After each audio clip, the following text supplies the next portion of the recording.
Today I'm going to walk you through the AAMC sample test, the chemistry and physics section, passage 1. Let's jump right into it.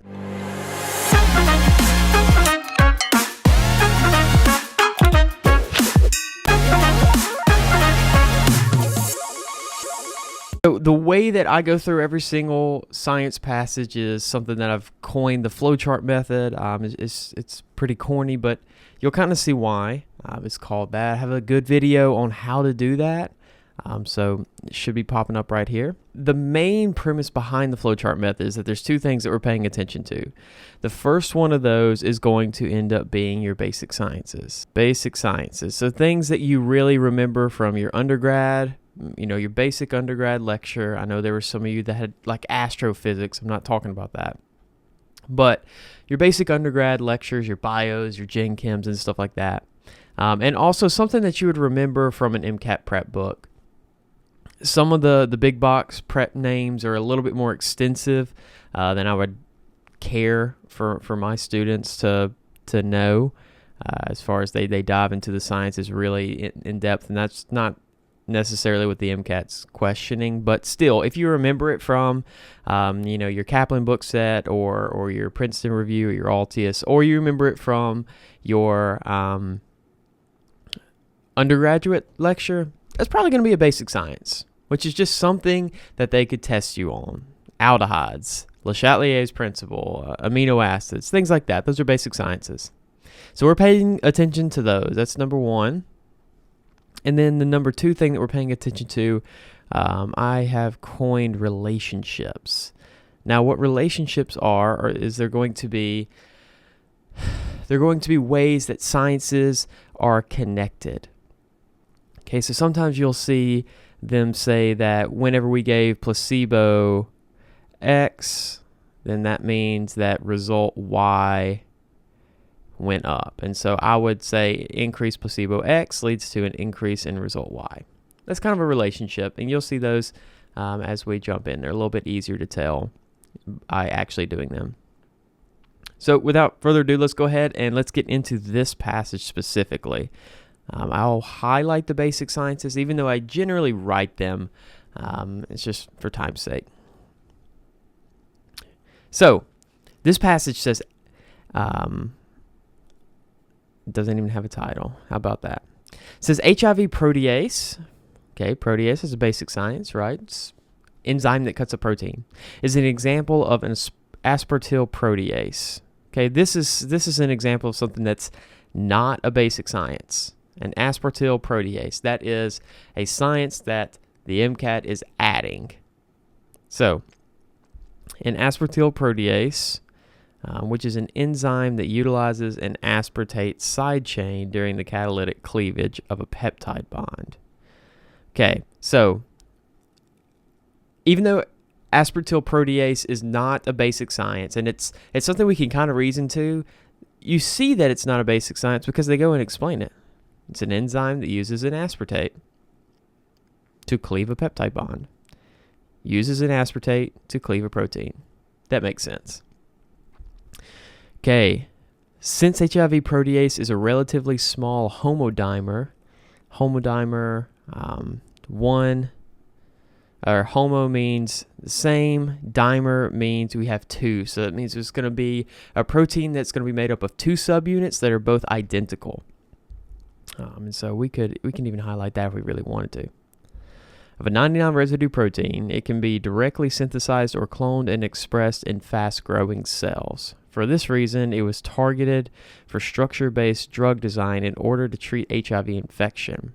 Okay, so notice they're giving us a little bit of background here, and this is something that the MCAT does a lot. They will give a very like medicine-y based background history on what they're going to test you on. So the first paragraph will be like, it'll have a lot of medicine. You're like, oh cool, I'm talking about HIV and I'm talking about all these drugs and things like that, and I'm so excited we're finally talking about medicine. I don't have to do basic sciences anymore.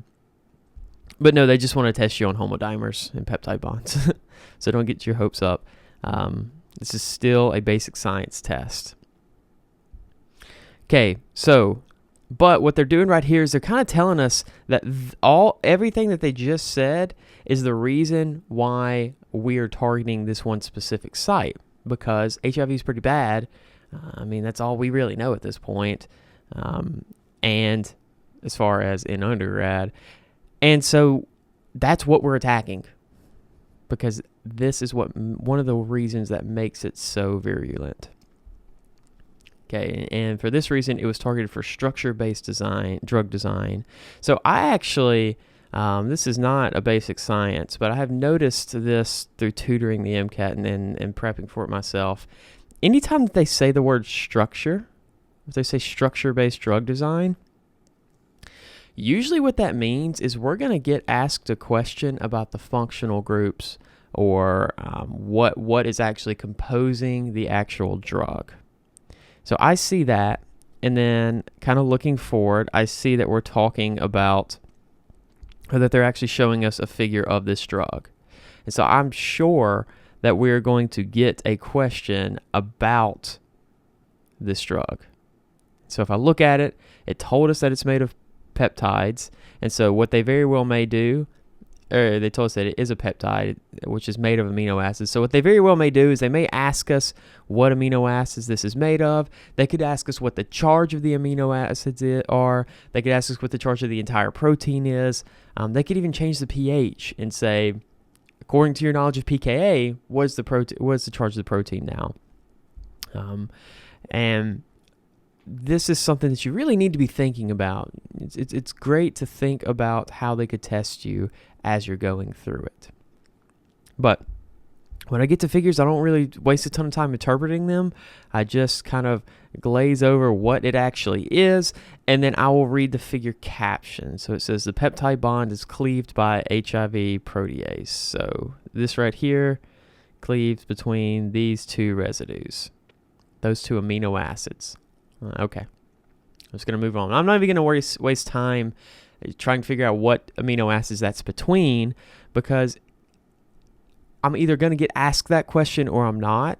If I get asked that question, I know exactly where to go to. But if I don't get asked that question, well, guess what? I just wasted 15, 20 seconds trying to interpret what this figure means, and it's not even going to get me any points. It's just going to mess up my timing. So going on, it says, using molecular models of the HIV protease enzyme, researchers designed and synthesized transition state analogs. Transition state, that's a basic science. One such molecule is compound 1, shown in figure 2, which is a potent HIV protease inhibitor. Okay, so that's a little bit of a relationship. Now we're getting into some relationships. We have compound 1, which I'm just going to say comp 1. Leads to increased comp 1 leads to decreased HIV protease, because it's an HIV protease inhibitor, right? Then they're going to show us the structure of compound 1. And again, I pay attention. If they say structure of something, I pay attention, because I think that they're going to ask me about functional groups or stereochemistry or isomers or something like that. Something really, that's how they test OChem on the MCAT. And so my ears always perk up. Compound 1 has an in vivo half-life of 1.8 hours. Okay, so we've got a half-life question. If you really wanted to flush out this, you could say compound 1 has a half-life of 1.8 hours, but I probably wouldn't, because if you get asked a half-life question, you just go back and find it in the passage. You just need to store where it is on the page in your brain. And compound 1 is primarily metabolized by CYP3A, which is an enzyme in the cytochrome P450 family. Okay, if you're thinking, I don't even know what the heck this is, and I really don't even know what the heck this is, you're not supposed to. Okay, that's okay. I don't either. And so I just write that down. Cyp3A equals enzyme. I write down what I do know. Okay, so Cyp3A is an enzyme. You can say it's in the cytochrome P450 family if you want. The major metabolite of compound 1, which just means what it breaks something down into, or the product, results from dealkylation of CH2R groups attached to the piperazine ring system. Reaction 1. Okay, they're giving you this stuff that you really don't know what it is, and all it's just saying is look at reaction 1. We might test you on functional groups. Okay, I can do that. Reaction 1, again, I really glaze over this. I'm not really worried about why this is here, even though it is an enzyme in CP450. I'm not worried about connecting those dots right now. In the last paragraph says one of the main side effects of prolonged use of compound 1 is the formation of kidney stones composed of calcium oxalate.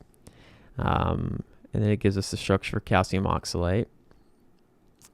So compound 1 can lead to kidney stones. You can flesh that out if you'd like to as well. So kidney stones,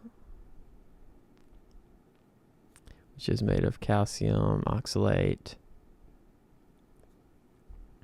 Researchers use their knowledge of the HIV protease active site and the metabolic pathways that lead to destruction of compound 1 to design and synthesize several derivatives of compound 1 in an effort to modify its properties and increase its potency and half-life.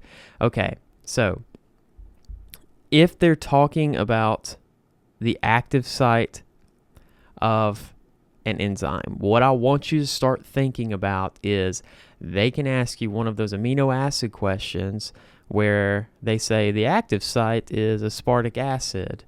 If I'm going to substitute this amino acid, which of these substitutions would most preserve its function? And all they want you to say is that aspartic acid is an acidic amino acid. You need to pick the only other acidic amino acid, which is going to be glutamic acid. Oh, that's what I want you to start thinking whenever they talk about active sites. If they're talking about active sites of a protein or an enzyme, and they're talking about its properties and how to increase its potency or its binding or its Km or something like that, you should always be thinking the chemistry of amino acids, because that's just how they test it all the time. And that's why you hear colloquially that amino acids are huge on the MCAT, and it's because they're tested in like 50,000 different ways. And this is just one of the main different ways that they're tested. But you will see a question like that on your real MCAT. They're very, very common. So that's it. So you notice that this passage was it was kind of shy on the relationships, but it was really heavy on the basic sciences. Okay, so now let's jump right into the questions. Okay, so question number 1. Question number 1 says compound 1 is used to treat HIV infection based on its ability to act as what? So what is compound 1 doing? Okay, well, what do we learn about compound 1? First place I go is not back to my passage. I go to my flowchart. Okay, so compound 1, it looks like as I increase compound 1, I decrease HIV protease. Okay. Now, if you don't remember that exactly, let me show you in the passage. I got to find it first. It disappeared. Here we go. I was looking at it the whole time. So it says that compound 1 is an HIV protease inhibitor. Okay. So let's see if we can find that. Let's see if I have an answer choice that as I increase compound 1, my HIV protease goes down. An agonist, answer choice A. Well, what does an agonist do? An agonist would say as I increase compound 1, that would lead to an increase in HIV protease, right? That is not what we have. So I'll say I don't really like answer choice A. So probably not A.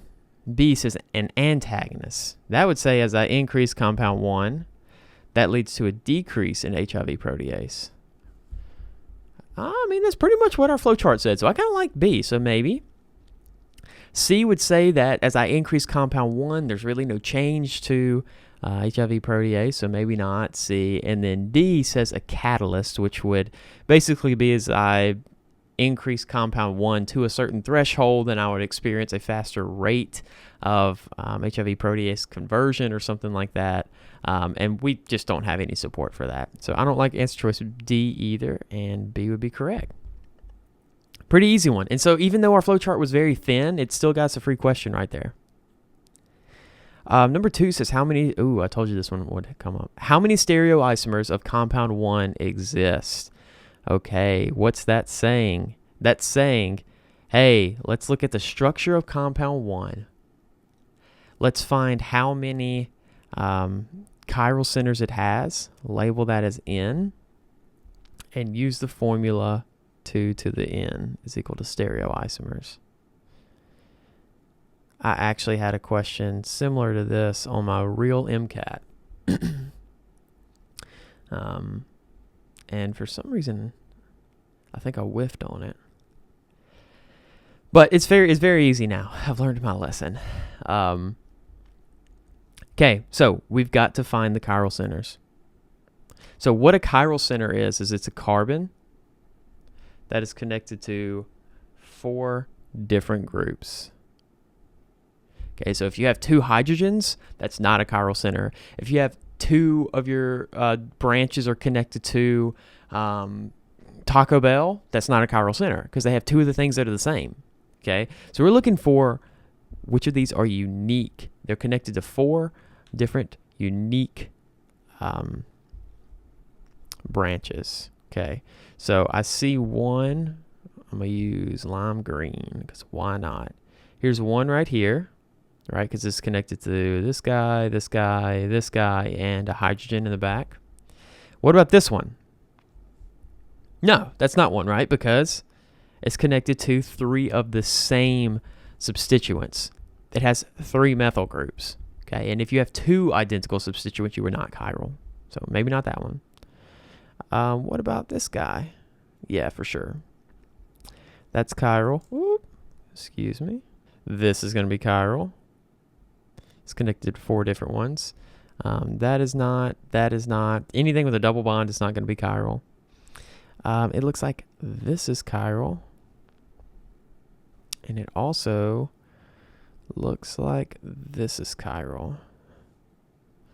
And I don't see any more. So let's add these up and then plug it into our formula and see if it matches one of our answer choices. So 1, 2, 3, 4, 5. So N is equal to 5. Ooh. Use red again. It's a little easier to see. N is equal to 5. So 2 to the 5th power is equal to, should be, I believe, 32. If you have trouble doing that math, I mean, you can literally do 2 times 2 times 2 times 2 times 2. Because you can't have a calculator on the MCAT if you don't know that yet. I know it's kind of trash, but that's just the way it goes. You can't use it on board exams in med school either. But anywho, so you say 4 times 2, and that takes care of these 3. That's going to be 8. And then you say 8 times 2, that takes care of this one as well. That equals 16. And then you say 16 times 2, and that takes care of the 5th one, is equal to 32. So our correct answer here would be C. Pretty easy. Question number 3 says, why do kidney stones form in some individuals treated with compound 1? So your kind of gut reaction is to fly back up to the passage and be like, well, what did it tell us about compound 1? But this is not really a question that you need the passage for. This is what they call a pseudo discrete, meaning that you don't need the passage to answer it. They're just going to disguise it as a passage question so that you waste some time going back into the passage to read it. Why do kidney stones form? Well, remember, kidney stones are a precipitate of this, I don't even know what that would be, calcium carboxylate maybe? Somebody can correct me in the comments. And basically, if a kidney stone is forming, that means that you have too much of that calcium carboxylate. It is exceeding what it would be at equilibrium. Okay, and so if you are exceeding what you would be at equilibrium, then that's going to mean that our Q, or which is going to be the value of our 2 products times each other, is greater than it would be at equilibrium. So, which of these is saying that Let's see. I guess it would be calcium times C2O42 minus is greater than KSP. There's only one answer choice that says that. It's going to end up being B. So that's a pseudo discrete. It's pretty straightforward, and I can try to explain this a little bit better. At equilibrium, you're going to have a certain ratio of products to reactants. Okay, that's going to be referred to as your equilibrium quotient sometimes. It'll basically be something with a K and then some little subletters here. You see KEQ sometimes. You see KSP if we're talking about solubility like we are right now. The K is the main giveaway, with the exception of K sub M, talking about binding affinity, but just write that out of your brain for now. Q is whenever you are going to measure the ratio of your products to reactants at a given time that you are not at equilibrium. So if you're going to be at equilibrium here and we're over here and we just do the same measurement over here, you're going to end up getting your Q. So it's any time that you're going to be finding your ratio of products to reactants when you are not at equilibrium. And if you have precipitates, then you're going to have an excess of something else over what you would have at equilibrium. And so that's why I'm looking for an excess or a greater than equilibrium, so I can rule out both of these. And then I just know my law of mass action does not include addition, so I can rule out A. And then the last question says the peptide bond between two amino acid residues is cleaved by HIV protease. Okay, between which two amino acids? I was like, that's not a question. Okay, between which two amino acids is cleaved by HIV protease? So this is the question that I was kind of alluding to. Like, I don't have to figure it out right now, but I mean, if they want me to know it, then they'll tell me. And they told me. So let's go find it. Okay, so it says, figure 1, this is where we're cleaving. This is a peptide bond. This is important. Peptide bonds are high yield. Learn what peptide bonds are. Learn that you can't rotate about them. Learn why. I won't even tell you why. Learn why and comment it below if you know why. You need to learn whether they're planar or not. You need to learn peptide bonds. They're high yield. They are associated with proteins and amino acids, which are all high yield. Okay, so now it's saying, what are the amino acids associated with this? What are the amino acids on either side of it? And so if I look to the left, I've got a carbonyl group. If I go to the right, I've got a nitrogen. Okay, this is the peptide bond. So when you're here, this is the peptide bond right here. And so if you look to the right of your peptide bond, you're going to see a nitrogen. I want you to go 1 over, and this is going to be the, for almost every amino acid except for glycine, it's going to be your chiral carbon. And the chiral carbon is the one that the R group is going to come off of. So what you should be tracing is what R group is coming off of this. And the one that circles back and bonds to the nitrogen, the only thing that's going to be is proline. One letter code is P. Okay, now if we're looking to the left of it, the first thing we're going to see is a carbonyl. And then we go one more carbon to the left of that, and we get back to our chiral carbon. Okay.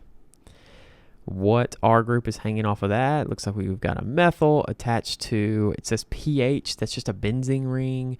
It stands for phenyl, it's a phenyl group. And so the only thing that has just a phenyl group off of a methyl is going to be phenylalanine. One letter code is F. I know I misspelled that. It's okay. So I just want answer choice that says phenylalanine and proline. Do I have one? Oh, they gave us 3 letter codes. And the correct answer should be D. So phenylalanine and proline. This is valine and alanine. We have neither. This is proline and valine. We only have one of those. This is phenylalanine and alanine. No So we can rule that out. Okay. So not that bad of a passage. I mean, it's kind of scary. It's got a bunch of big figures, but I mean, when you really break it down, there's not a ton going on. So make sure you're paying attention to those basic sciences, those relationships. Go ahead and hit that like button, that subscribe button, so that you can catch us walking through the rest of this AAMC sample test. Thanks for joining.